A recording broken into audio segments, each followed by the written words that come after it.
தண்ணியை பார்த்தா ஜீரோ வாட்டர்னு சொல்றாங்க.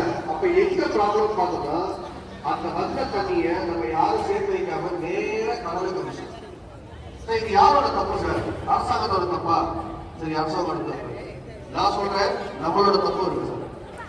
இன்னைக்கு இந்த பகுதியில இருக்கிற நிறைய பேர், நம்ம எந்த பகுதியில் சென்னை முழுக்க எங்க இருந்தாலும் சரி இருக்கிற வீட்டுல எங்கெல்லாம் நீங்க ஆர்கனைஸ் ஆகாம இருக்கோம்னா மழைநீர் கால்வாய் திட்டம் இருக்கு. இன்னைக்கு சிட்டிக்குள்ளே மழைநீர் கால்வாய் திட்டம் பண்ணிருக்கோம். கிட்டத்தட்ட 4000 கோடி ரூபாய் செலவுல பண்ணிருக்கோம். ஆனா அந்த கால்வாய்கள்ல வருஷம் பூரா சாக்கடை தண்ணி மட்டுமே போகுது சார்.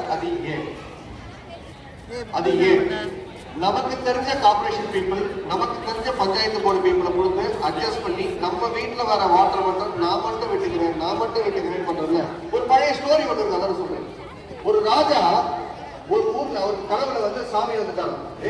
எனக்காக ஒரு குளம் கட்டுறா, அந்த குளத்துல முழுக்க பால் மட்டும்தான் இருக்கணும் அப்படின்னு சொன்னாங்க. அவர் என்ன பண்ணாரு, மக்களுக்கு எல்லாருக்கும் ஒரு உத்தரவு போட்டாரு. ஒரு சர்வாதிகாரி ராஜா அவர் என்ன பண்ணிட்டாரு, எல்லாரும் வீட்டுல இன்னைக்கு என்ன பால் சாப்பிடுறீங்க, அப்பெல்லாம் ஆவிலாம் கிடையாது, ஆவியா கிடையாது. அதனால வீட்டுல கறந்த பால் தான் இருக்கும். யாரெல்லாம் வீட்டுல இன்னைக்கு கறக்குறீங்க ஒருத்தம் கூட வீட்டுல நீங்க சாப்பிடக்கூடாது, ஒரு நாள் கொண்டு ஊத்துக்கிறா அப்படின்னு.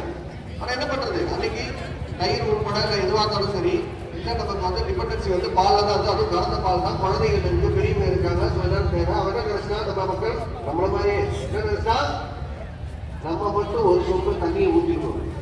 அத்தனை பேரும் பால் ஊத்துறாலே உள்ள வந்து நம்ம ஊற்றுற சொம்பு தண்ணி